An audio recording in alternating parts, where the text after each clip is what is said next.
Hey, thanks for tuning in and joining me on the 700th Remarkable Results Radio podcast episode.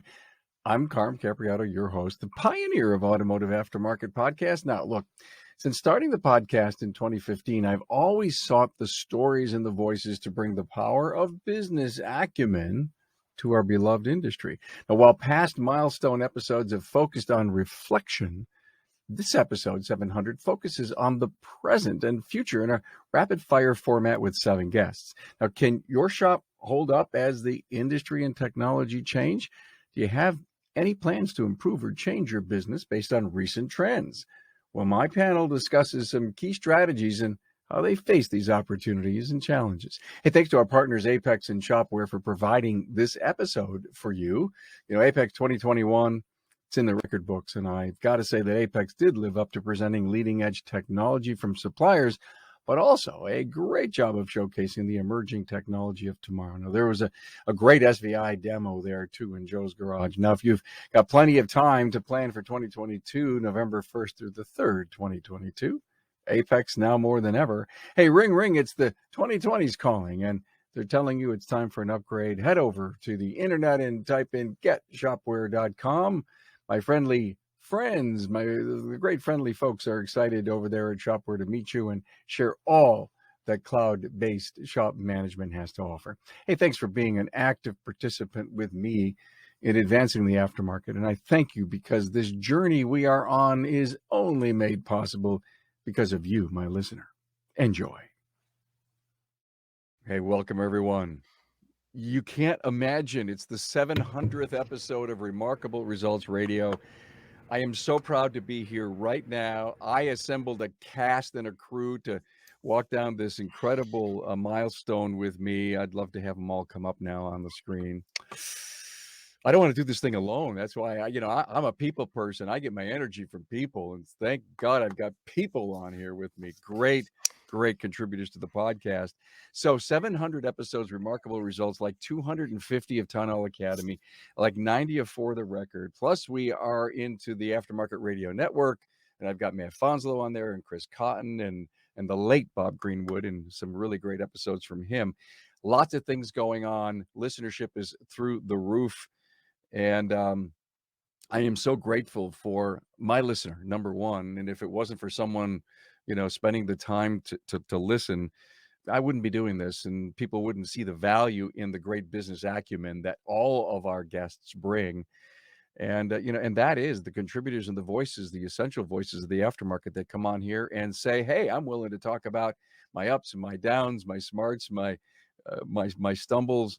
And that's what made I believe, us reach these kind of milestones since 2015, 6 years in. I have to thank my partners, Napa, Shopware, Apex, Dorman, and Broadleaf for their continued support. And boy, so I said, what are we going to do? What kind of, in the past, if you go back to the 100, 200, 300, we've always had some milestone episodes, and we've kind of shared stories about what was it like for your first podcast and stuff. But there's so many things going on in our industry and in our world, team. And normal, there's no new normal. Things are changing. Our business is up. How long is it going to be there? And on and on and on. So I threw some ideas and some trends at this great panel, and they each had a chance to pick something they would love to just talk about for a very few minutes. I promise not to hold you out on this show for hours. I promise. And so I want to introduce, I'm going to tell you what everyone's going to talk about, introduce them, and then we'll start. Donnie Hudson is here, a 3-location shop in Troy, Michigan, Troy Auto Care. And Donnie is going to talk about retaining great employees. Hi, Donnie. Hey, Carm. Hey, everybody.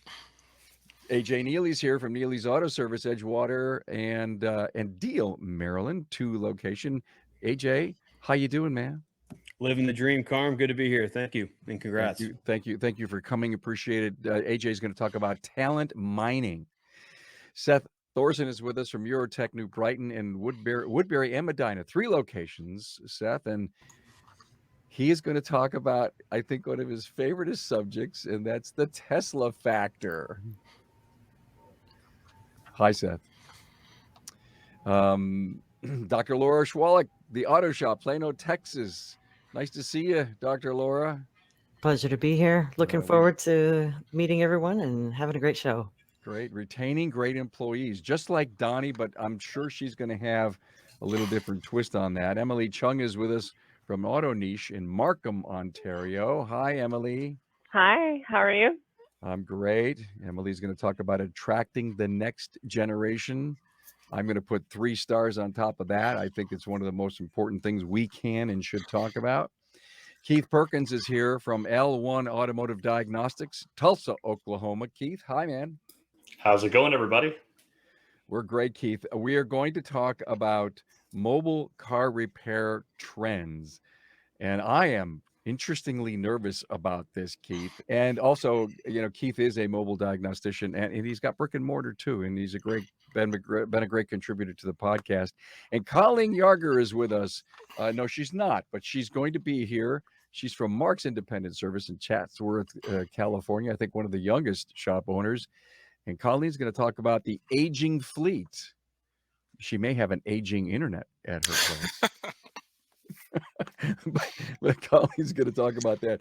So without further ado, Donnie, jump in here. Let's talk about and help our audience appreciate your perspective on retaining great employees. Sure, Carm. Well, thanks and congratulations on 700 episodes. We certainly appreciate your commitment to the automotive aftermarket. I just had a few key points. Is for me, our philosophy retaining great employees is be transparent, be honest, have an open door policy, listen to your employees. That's very, very important. Keeping morale up is extremely important, especially nowadays. There are so many downers every day you turn around. So keeping morale up is very important. We do a little thing every Friday called Team Spirit Days.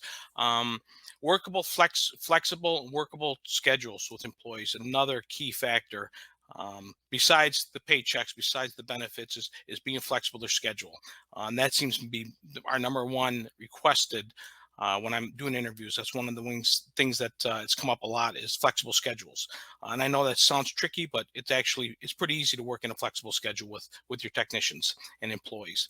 We're up to 93 employees now at 3 locations. And feedback. Oh, especially the younger generation, they love feedback. They love communication, but they want to know their shortfalls. They want to know, where they can improve on and where they need help with, and what they're doing very well. So feedback's very important as well. And to me, tied into everything else that other companies offer is how you're retaining good employees and keeping great employees or making better employees great. And that's been my philosophy. My dad taught me 2 philosophies in business, Carmen. That is, one, if you take care of the customers will take care of you. And if you take care of your employees or your team will take care of you. And that's kind of how we live by. We just had a aftermarket weekly today, and Becky McGinnis was on, and she says, "I heard that from somebody, and it changed my life. Take care of your people, let them take care of your customers." Thank you so much for that. I have a question. How do you deal with 93 employees? Did you hear what he said? 93 employees. It's tough. I carry a lot of hats under my desk, from a banker hat to a psychologist hat to many, many hats. But I have great leadership. I have a great team. I really do. And it's some days a little challenging, but for the most part, like I said, I have a great team. It works very well. You must have a COO helping you run the company. I have general managers, and of course I have my brother Frank and Christy at Troy Auto Care too. But yep. Yeah, your wife Christy and so I guess the point is that you and Christy probably do play the father and the mother all the type of time role. Yep, Okay. all the time. Wow. And that probably, 90 some people. Can you imagine being able to keep and retain that group? You've got to have that is one thing that really excites me, Carm, is being able to have 93 employees and feed 93 employees from our businesses. And that's very, very important. But you got to remember, just besides the auto business, we have a large towing and roadside repair business as well. But it's awesome. That's my challenge. My challenge is to be over 100. So we're growing, especially with our truck center now. Oh, cool. So let's move over to AJ. AJ, what I think is so interesting is you're going to talk about talent mining, and here's Donnie think about the size of an organization and the importance of mining great talent. Yeah, well, first off, yeah, I'm very humbled to hear that 93 employees. That's amazing. I mean, it's funny that like one of our like intermediate BHAGs is to get to 10 locations, and we like to call our employees unicorns. They're all very special to us. So That's right. but congrats on that. And again, Carm, congrats on the 700th episode. That's a huge accomplishment. The Thanks, AJ. library of videos that you have of all these different facets and all these different topics are really just it's a great resource to have. So thank you. But yeah, as far as mining talent, I mean, honestly, that and retention, they just go hand in hand. Honestly, I think the best way to mine your talent is your employees should be your biggest advocate, right? They should be your biggest raving fan. And for them to be going out into the community, potentially networking with other, let's say, technicians or advisors or other people in the trade, you know, when I think the best thing is if a potential new employee is hearing it come from a current employee and there's no BS behind it, it's the real deal. You know, I always joke about the fact that, you know, we always want reality to be better than the brochure that I'm trying to sell a potential employee in working for Nealey Auto Service.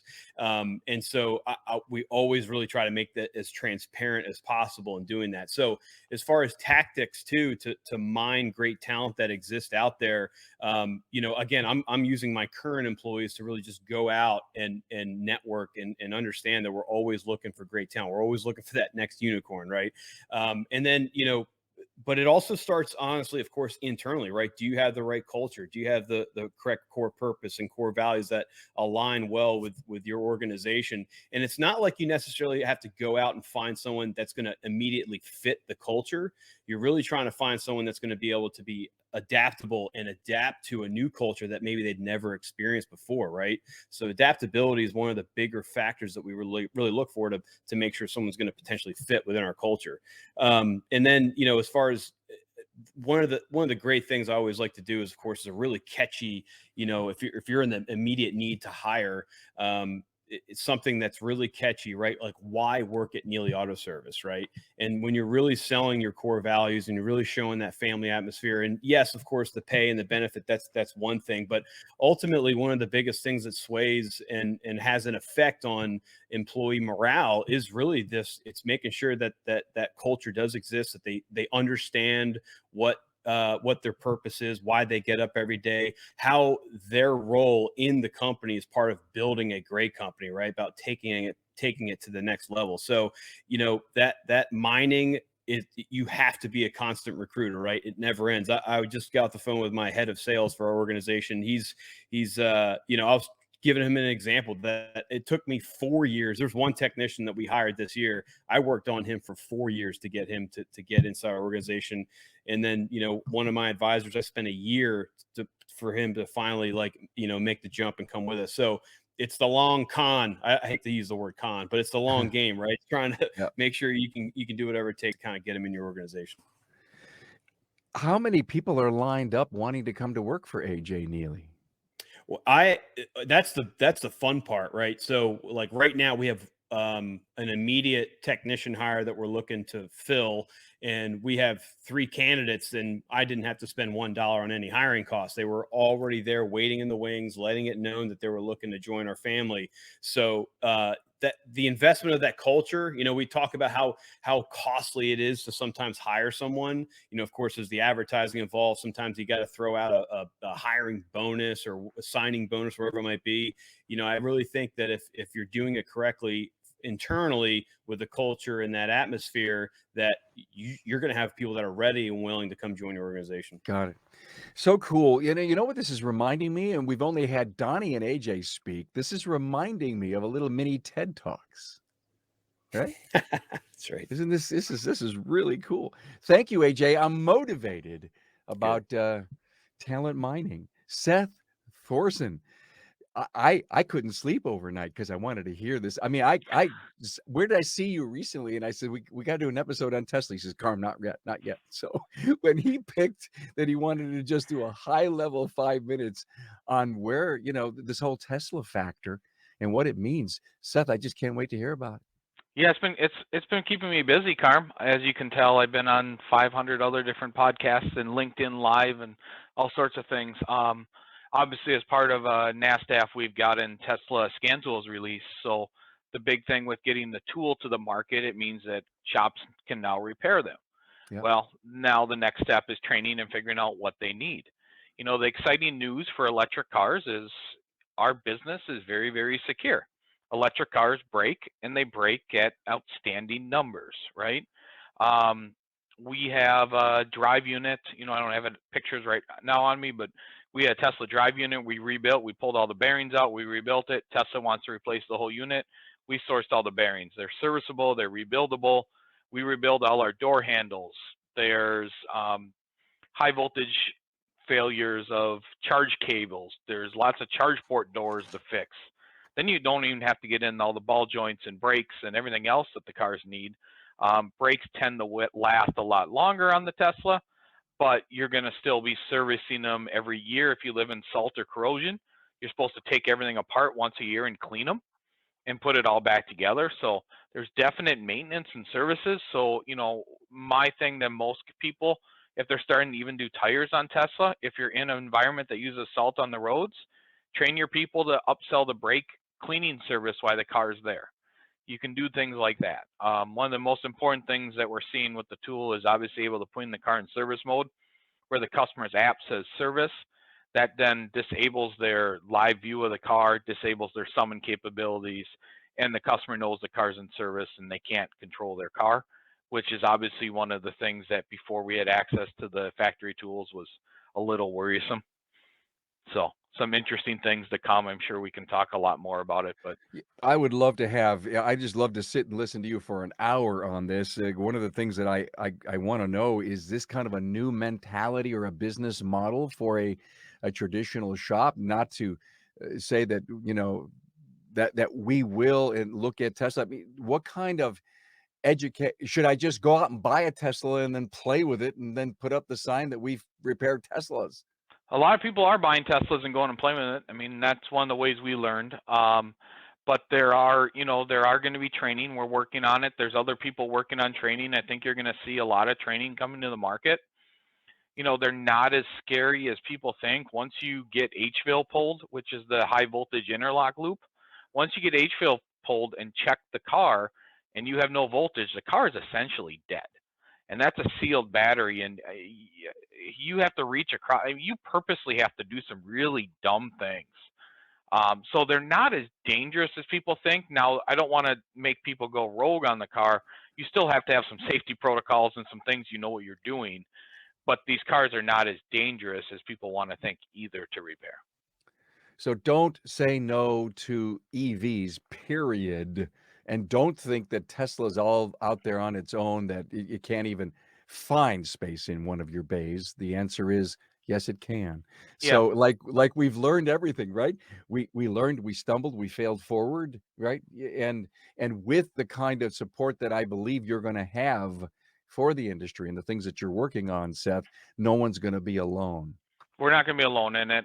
We've probably done this year, we've probably done $75,000 or $80,000 in Tesla repairs. Now that's not a big chunk of my business, but it's a decent chunk of what we do with 3 locations. So it's growing fast. Thank you so much for that. We're not here to teach you all about Tesla. We're here to excite you about it. Thank you so much for being on the 700th, Seth. The automotive industry is blazing through with so many twists and turns and changes. Careful not to crash. Yet amidst it all, the demand for repair is a constant. So the questions remain, will repair shops adapt or die? Well, our friends at Shopware Shop Management Software get it. Their CEO is a shop owner. They understand what it takes to repair cars, and they're ready for the next big thing in automotive. Shopware tailors mainstream web-based technology to the needs of the industry's leading repair shops. You can run entirely digital, phone optional, and paper-free. Interactive online repair orders will not only meet the needs of contemporary drivers, but they are blown away by the experience. Connecting the aftermarket together, Shopware's ecosystem enables next-generation shop efficiency and customer satisfaction without compromise. Full service onboarding and best-in-class support provide everything a shop needs to transform its business and stay competitive long into the future. Enjoy more accurate quotes, more profitable jobs, busier technicians, And of course, happier customers. On the web at getshopware.com.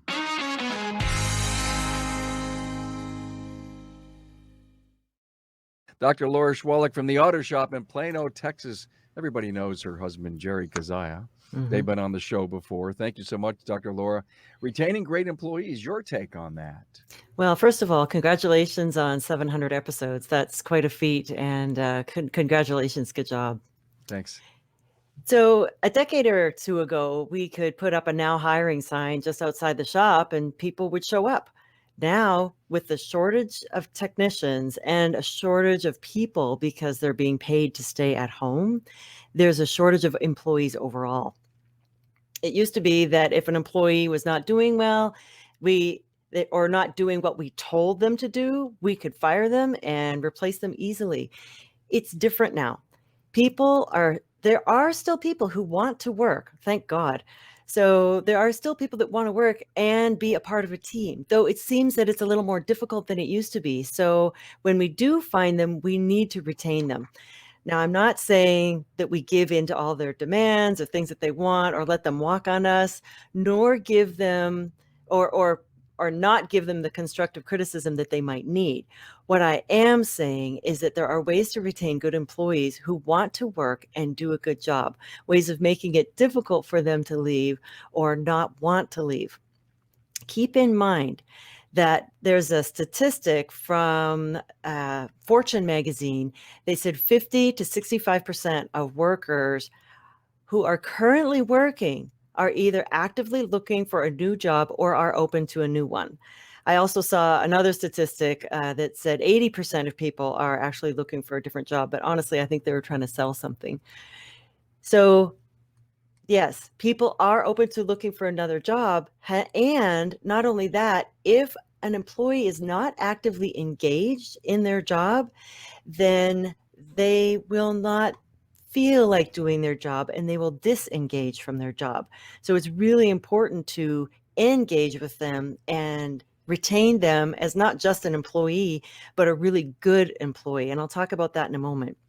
The third thing that you have to keep in mind also is that when you lose an employee, especially a good one, if they're a technician or if they're a really good sales superstar, you're going to miss high producing sales and you're going to miss productivity. So that's going to really hurt in the bottom line. Yeah. So just making sure that you retain those. So that's kind of the why you should keep your employees engaged and make sure that they are really wanting to come to work. Now, earlier, Donnie and one of the other guys said, I'm sorry? AJ was talking about culture. Okay, so I have been hunting for employees. So we say looking, but I'm really hunting. And I have, over the past 2 months, probably looked at about 100 resumes just for technicians. And when I do actually get to speak with them and I ask them, what is it that you're looking for? They say, I want a home. And so what is that? What is a home to them? What they're looking for are the core values and the culture, particularly being appreciated. And so what are the other core culture and core values that they're looking for? They're looking for respect. Are they going to be treated fairly, respectfully by the owners as well as the other people on the team? They're also looking for integrity, that the owner and the whole team will know what's right and do what's right. They're looking for achievement, ways that they can work on something new or better their education. They want like another project, something that they can get excited about and think about at night when they go home. And it's like, how am I going to fix that? How am I going to do that? They don't want to do the same thing over and over again, like an assembly line. The next one is sportsmanship. This is a place where they can show up and do their best. They want to be a hero on a team of heroes. They want to participate. They want to work together. They're not lone rangers anymore like they used to be. And of course, appreciation. And I leave this last because this is one of the most important things, because often in addition to them saying, I'm looking for a home, they say, I just want to be appreciated. I just want to work someplace where people appreciate me. They're looking to see that you treat people as as your most important, valuable asset. Not that you just say that you are, but that you actually do treat people that way. And that's why we commonly have a like try it before you buy it, so that they have the opportunity to come in, work for a few days a week, a month even, and see if what we're really saying in the interview is actually what they experience in real life. It gives them an opportunity to know if they like the culture, if they really see that the core values are what we're saying they are. And it also gives us the opportunity to see if they're a fit and if they have the skills to do the job as well. So they want to show up, do their thing that they're passionate about, whether it's fixing cars or sales. And they, like I said, they want to be a hero on the team. So those are the people that you want to retain. I mean, it makes perfect sense that you would want to retain the people on the team that are doing their best. They have the best attitude. They want to show up. If we don't engage and we don't take care of them in different ways, whether it's the spirit day or what we do at our shop is I provide lunch for them every day, and they come in and have meetings, and we all kind of tell stories about what we did on the weekend or funny jokes or different things like that, as well as, hey, what's going on in the shop? How can we help you? What do you need? How can we fix it? And just make sure that they know that they're taken care of and that they're heard. These are all things that really, really help to retain the really good employees that we have. Excellent. Lunch every day is a $3,000 raise, isn't Yeah, it? At least, right? at Everyone? least, yeah. And I they thought, really appreciate it. We have a new guy. He just started a couple months ago, and he said, I want to tell you that the things that you told me in the interview, they really are true. And by the way, the food is really good. I was like, yes, a win, because I'm the yeah, one that prepares it. yeah, oh, cool. One of the things that I heard that I have not heard in such a long time was sportsmanship. Mm. And so I really want to stop now. We've had Donnie and AJ, Seth and Dr. Laura on. Does anyone have any comment on where we stand so far in these like little mini TED Talks? AJ's thumbs up. Everybody's rapid good. fire. Yep, I'm good. Rapid fire is good. Awesome. Everybody's good. Love this. Okay, great. Appreciate that sportsmanship. Wow. They That's have not. little competitions between each other too. It's like That's what I was going to ask. well, Yeah. part of it is the competition of who will mom cook my favorite food this week. So it's the competition of if mom, which is me, if mom needs help, who's the first one to drop what they're doing and help me? And the other is like, who can fix the thing that no one else can fix? Because we've been in business for 41 years. We're well known. People bring, it's like the doctor of last resort. People bring their vehicle to us because no one else has been able to fix it. And it's this competition of, okay, who gets to fix it? Who figures out what's going on with that? Whether it's an old vehicle, we have an old 55 in here now, and we have, oh my goodness, some 66s and some old things that just I don't know anything about, but they get together and they really work as a team, and that I think they really love. Nice stuff. Nice stuff. Thanks, Dr. Laura. Next up is Emily Chung from Autonish Markham, Ontario, who's going to talk about attracting the next generation. And Emily says we need to start real young. Yes, much younger. So a lot of times, when we talk about attracting the next generation, people automatically think, okay, maybe college level or maybe high school level. And I'm saying we got to get them way younger than that. My experience has been, and every year I go into school boards in my region and speak to kids on a regular basis about entering skilled trades. My experience is that by the time they hit, grade 11, even grade 10, they're already formed in terms of what they think their career could be. And so when I speak to grade 7s, grade 8s, I speak to even as young as grade 3s. Just, obviously the messaging is a little bit different, but in general, I'm talking about skilled trades. I'm talking about, for us, automotive service. But just getting them at a younger level, I find that a lot of times they're more engaged. They haven't formed all of their opinions about whether or not this is a good or not good job, and they also haven't really had that much time with, mom and dad kind of talking at them. So for me, it really is getting to them a lot younger. And I think for shop owners, for us to understand what's happening in the schools, how are they being presented the trades? I mean, I think a lot of times when I talk to other owners, they have a perception, and there's always, co-op options where they can work at your shop, and there's always, different types of curriculum things that the ministry is doing, at least in our area. So, for example, in my place, so in Ontario, in the province, we also have a stream where high school students can actually get a red seal, quote unquote, red seal certification on their high school diploma. Red seal for us in Canada is our license, right? It's our certification to become ASTs, Automotive Service Technicians. And so at the high school level, they can get a red seal OSSD diploma, which just means that they have finished level 1 of their trades, and they can actually fast track, so to speak. But a lot of times, employers, beyond just hiring them as a co-op student, they really don't understand that these students are actually going through a lot of formal schooling up front. So that's one piece. The other piece is we also have this interesting dynamic now where we have young kids, young students, right? 17, 18 when they graduate high school, they then move into college, start working towards the trades, and really they haven't spent that much time driving. Like a lot of people nowadays are delaying in getting their driver's license, and so they don't have much seat time with the cars, yet they come up with a ton of education. And they've also been in the school system where really and truly teachers and the whole system really emphasizes a lot on formal education and not so much on informal, which is really where you learn a lot more about the trades. So we do see that interesting dynamic where they come in and they're at level 1, level 2, and yet they don't really have that much driving experience and haven't had that much time on the cars. And the last thing is just for us to be aware, I think, as shop owners, of how we're portraying our shop, because the parents come into our place, or the aunts and the uncles come into our place, and they have a perception of what a technician is and how it should be and this kind of thing. And so when they're young, niece, nephew, or son, daughter comes and says, hey, I want to be a tech, or I'm thinking about going in, they also recognizing that they have their own opinion about what they should or shouldn't do, and sometimes it's based on their experience with the shop. So I think we can influence really the next generation. Right? It's not just the one coming up. So many great points. Technician shortage in Canada is pretty bad, or because of all the stuff that you have going on, are you guys okay?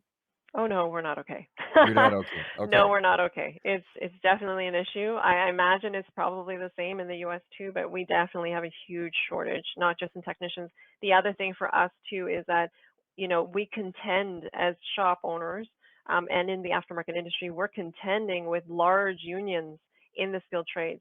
So some students might start off in AST, and then they see the dream of construction and all those other manufacturing, all those other skilled trades. Not that those aren't good options, but it's just they have so much more weight. Like when I go into a career fair, at the high school level, I see large booths and shows from those industries, and automotive industry is usually not of the same scale. So it's competition starting from very, very young. Yeah, I don't want to get up on my soapbox about the lure of a job at a much bigger company than our local independent. And you can call Donnie Hudson small with 93 employees. But the fact of the matter is, what's your son doing? He's working for GM. He's working for Audi. There's a whatever go to sleep at night comfortable moment for a parent, not necessarily great for the student, because down here 50% of the kids that graduate in post-secondary, which is college, that go to a dealership, they're gone in 2 years because the dealer didn't do the right thing for them. Anyone on my panel go out and speak to the schools or participate in an advisory board? Yeah. Seth, AJ, good. Donnie, yeah, good. Colleen, wonderful. I'm on an advisory board at the college level too, and I'm one of only just 3. I would classify myself as an independent, right? That are out of like 22 on the board. So we And have to actually, do more of that. yeah, well, there's one more piece too, which is, as you're talking about speaking to schools, is that there's also ways that you can tie into your speaking into the curriculum. So for example, there's a few weeks in December where I'm heading actually into the classrooms, and I'm actually walking through with the transportation students how to open up the repair shop. And we're talking about things like average ticket, parts to labor ratio, and we're talking about the industry trends, so electrification of fleets. But I'm doing this during it's as part of their curriculum. Like their teacher is going to be grading them, and so it's not just yes, going into speaking, to students as a, an event or something, but it's also, there's ways that we can get involved and tie right into that curriculum. Like there's just so many opportunities. So I would really encourage, us as an industry to look into that. I don't know about you guys, but I think this is one of the most important and most critical things that we can do. We hear about it, we say, yeah, I'll get to it, or someone else will do it for me. I just think we need to actually write this down as a commitment to 2022 that I'm going to stop in and see a principal. I'm going to go see a counselor. I'm getting ready to do an interview. I just reached out today to a person that's involved in an internship, if you will, shadowing program at high school. And I actually saw her in a meeting a couple of weeks ago. I was so impressed with the things that they're doing for young people who want to go into skilled trades. I was motivated by it. And my objective to interview this person is to say, what is it that you want from us to help you? And we have got to do this. If not, it's going to be 10 years. You're going to all be on my show for the 8,000th episode, and we're going to be talking about the same thing. We're talking about the same thing. Emily, thank you so much. Keith Perkins, L1 Automotive Diagnostics, Tulsa, Oklahoma. God, about a month ago, we got a tour of his mobile vans and his place. Thank you so much for that, Keith. What's going on with all this mobile repair stuff? Well, first, thanks for having me, and congratulations on 700 episodes. Thanks, Keith. So I chose this particular trend more than anything, and I'm glad I did because it kind of ties in with everybody else's. I'm actually not really a big proponent of mobile automotive repair. As a business, as a mobile business, we do not perform repair for end users, for vehicle owners. We do repair only for shops and collision centers. We chose that. I chose that in the beginning, and we continued with that culture onto our multi-region, multi-van business because we didn't see it being the right choice for the customer, particularly due to either the overall, what does a technician look like, right? So for us, we didn't see it being a very professional look to go to someone's house and work on a car in their driveway, right? When you think of a professional repair shop, you think of something, nice building, clean floors, a great looking office, the ability to have some kind of warranty, something to stand behind it, having technicians that are properly insured and have the right tools. And all of those things are a tremendous challenge when you're on the road. And we run into that a lot. So really, I'm more of an opponent of mobile car repair, but the trend is there. And I'm just some quick numbers. I did a quick search a couple of days ago when I really started diving into how I'm going to approach this conversation of this trend. Is there are over 60 Google listings just in my one close area to where I live. It's a little bit outside of our service area of where our business operates. And less than 10% of those are more than 4 years old of mobile automotive repair businesses. So it's a fairly new trend when it comes to its wide acceptance of this. And a quick look in your local Facebook marketplace, or even if Craigslist is still a big thing around you, you can find a large number of individuals performing these repairs that will come to you and come to your house. And by no means is this a blanket statement, right? There's absolutely up for discussion. You guys probably all know or have started with someone or have hired a technician that did do mobile repairs. And some of those guys are fantastically professional and are very good at what they do and are taking care of your customers and our customers. Every end user out there is potentially a customer of mine in my area because I service all the shops. So it's very possible that, I have a very large reach to all these people, and it would be a disservice to some of these customers to tell them to have their vehicle repaired in their driveway and maybe not the most safe conditions. So that's what we look at. And my thought process of how this ties into everyone else's is what started this movement? What created a big push or a big trend to move towards mobile repair? Because the vast majority of these individuals started this business themselves, and they were technicians before. They were in the shops in my area. So talking to some of these technicians and pulling a lot of them in for interviews anytime we had a job opening, because a lot of them would apply. They're already doing mobile. It would seem like a good fit to them. They'd come in and we would talk really about what we do, and they would see how vastly different it is between what we do and what they do. And then having the brick and mortar, we're seeing more and more of these technicians come in and apply just because our name is already associated with kind of the mobile technician in our area. So as I see this and I talk to these technicians, I find that there's a pretty common denominator amongst why they all started. And they all found that they didn't have a home. They didn't have a shop home that they went to. And I know someone else used that word as well. And I really appreciate that is really the thought process. I started mobile just not very long ago, back in 2018, because I was fired from the place that I worked at, and was asked to, hey, why don't you take today and go find another place to work? Because I had a large guarantee and the shop was not doing so well. I packed up all my equipment. I already was doing this kind of thing. I was doing diagnosis and module programming on the side, and just went shop to shop and said, hey, I'm full time now. Let's get this. So I started in a very similar fashion that a lot of these technicians I interviewed did. And they find kind of some common denominators, and I'll agree and tie this into what Donnie and Emily and AJ, what everyone's already said, that they wanted to find an honest workplace, some place that would listen to them, which was a big one, and Donnie said that.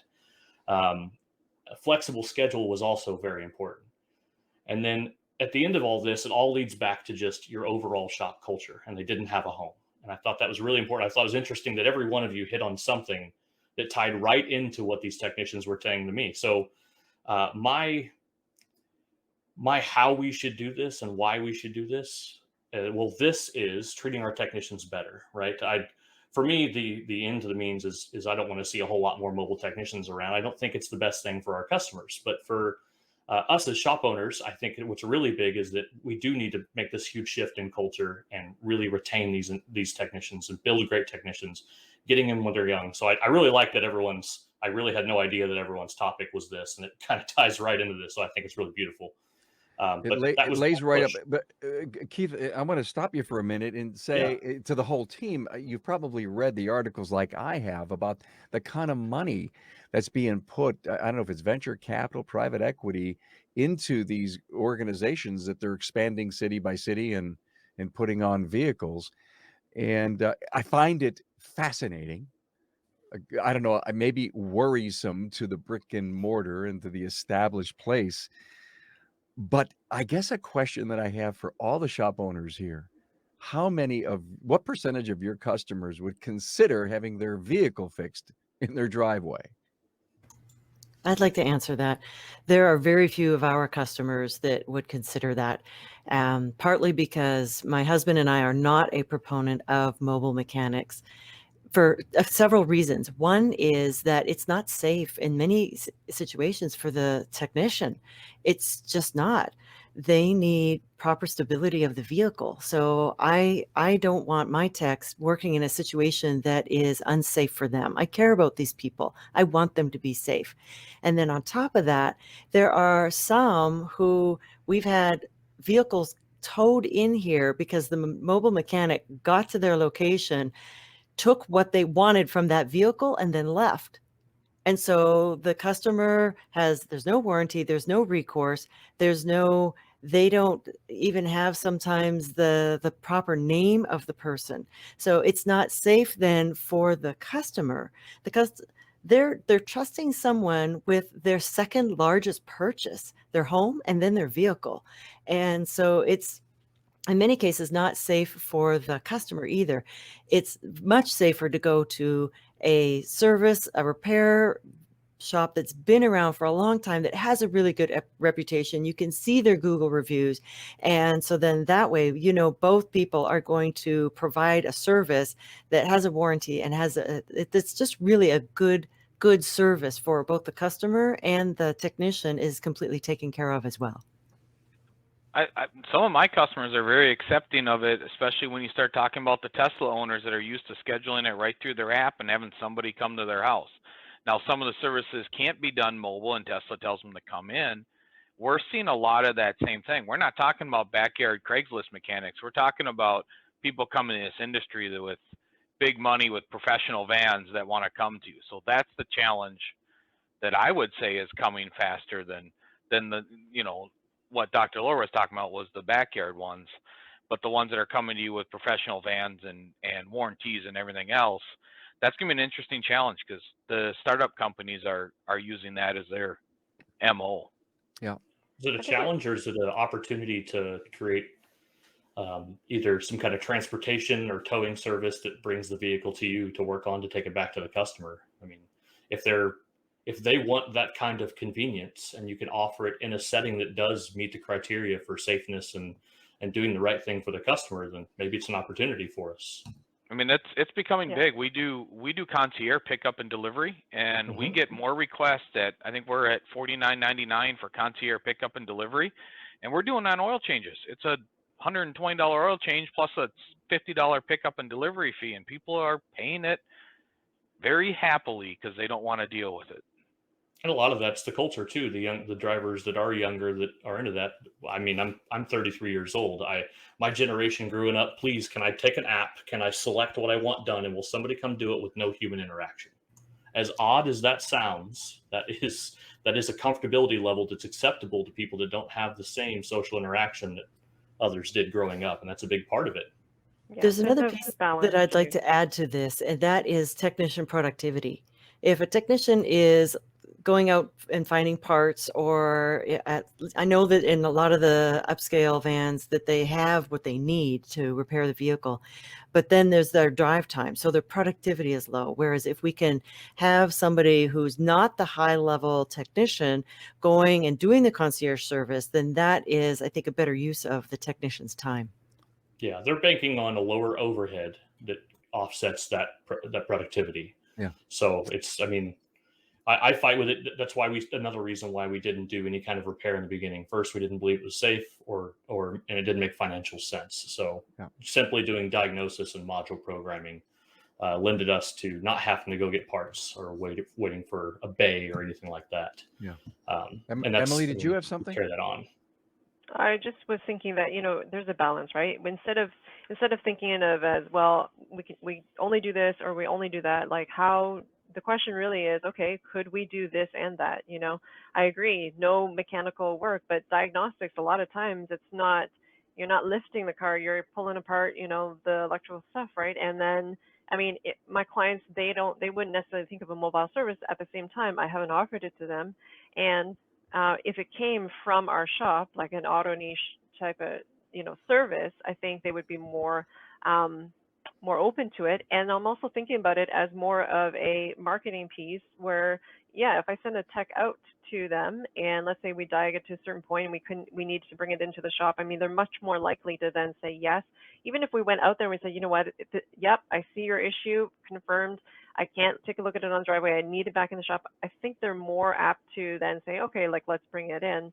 So there's multiple levels of this, So I 100% agree. It's not for safety related components where you got to lift it for whatever reason. Definitely not the backyard, mechanics that we're talking about.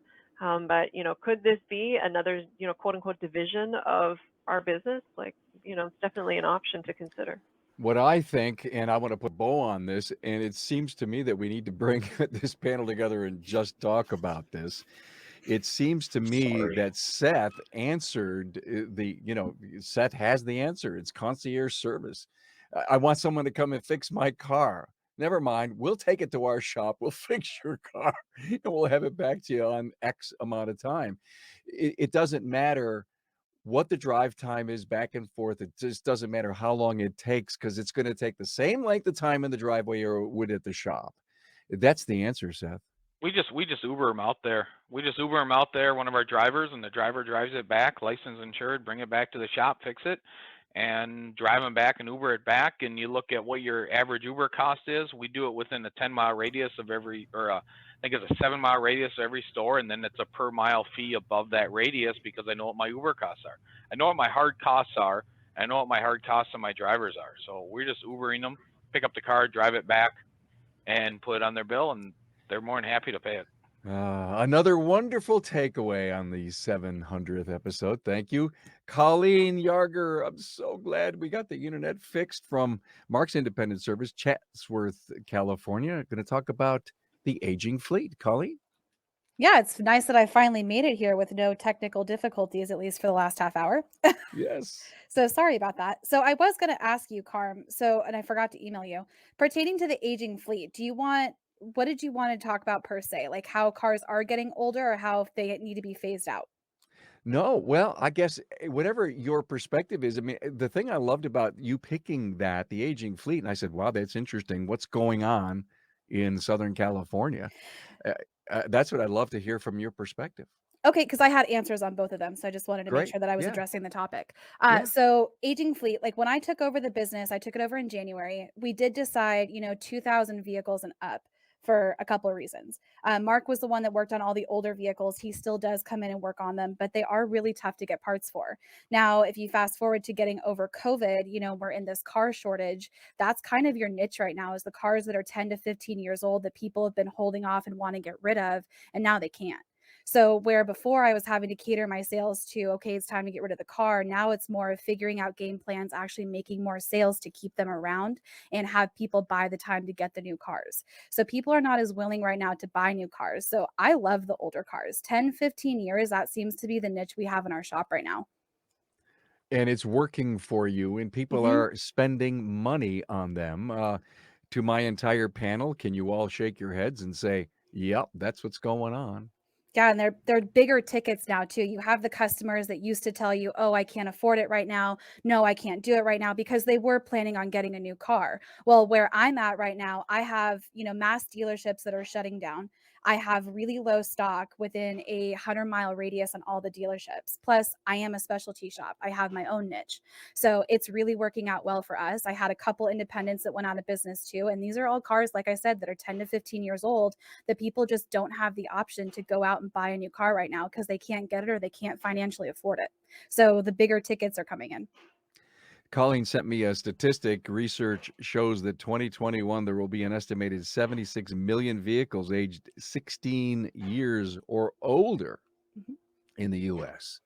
And I love the fact that she said we're not gonna work on anything older than 2000.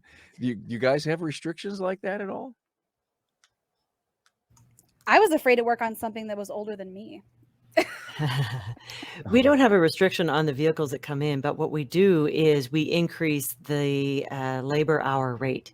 Yep. So a regular labor rate might be one thing, but we almost double it for some of the really older vehicles because you might just touch it and a piece of plastic breaks, and then you have to spend time finding the part. So it's a lot higher of an expense to repair that, and we just don't want to eat the cost of that. So let me ask a question to anyone who wants to chime in. Any of your customers that you know of are buying new cars? I've had 3 since COVID. Okay. That's it. And they're on a waiting list, I'm sure? The highest, like the longest they had to wait, I think was a month, but the rest of the customers actually got things readily available because they just picked what was off the lot. Got it. Yeah, my customers are the ones that are purchasing new. They can still get it within a reasonable time. There are a few dealerships around me though where they will not sell a car unless you have a trade-in though. So that is a restriction that I've seen as well. We have So quite a few around interesting. us that are ordering vehicles that are not going to be ready till the middle of next year on a good note. We actually have more mobile vans on order currently.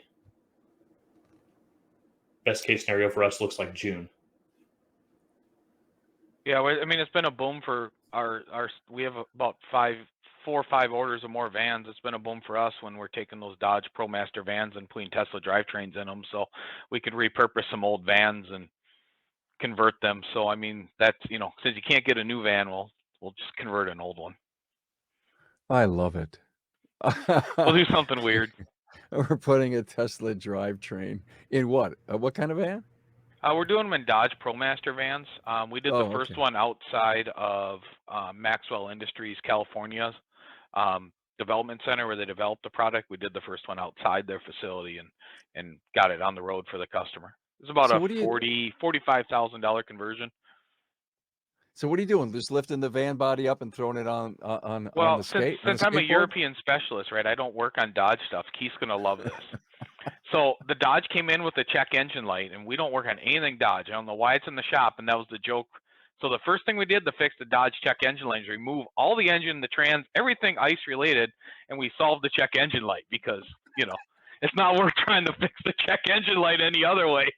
Take out all the problems and then put a Tesla drive unit in, and that fixes all the problems. But yeah, no the emission, kits, no emission light. no emission light. No. Well, actually, when the conversion that Maxwell does, they got some smart engineers, and the fuel gauge now is the charge gauge, and we repurpose a whole lot of stuff. So it's a very interesting way to take some old useful vehicles and repurpose them. Obviously, we rehab with shocks and struts and a bunch of things that add more cost to the repairs. So This is a no nonsense Seth Thorson answer. I mean, this is just now. Does Maxwell make the kit to do that? Is that it? yes, right now they're only installed through their facility, and we're doing one outside their facility. We just got done. It's been done about a week. Wow. And the guys actually, it's going to Pennsylvania, so have to find a shop out there to do the warranty work if it needs warranty stuff. But it's the guy is going to run a clean lawn care business, and he's going to drive all his electric lawn vehicles into it, service all his lawn accounts. Wow. Not a green, but a clean. Yep. Green clean. A green clean lawn service. I'm telling you, this was a blast. Thank you, Colleen. Good stuff. Thank you for sparking this great final chatter on the 700th episode. I so enjoyed this. I learned a lot. Thank you for keeping it tight, TED Talkish like.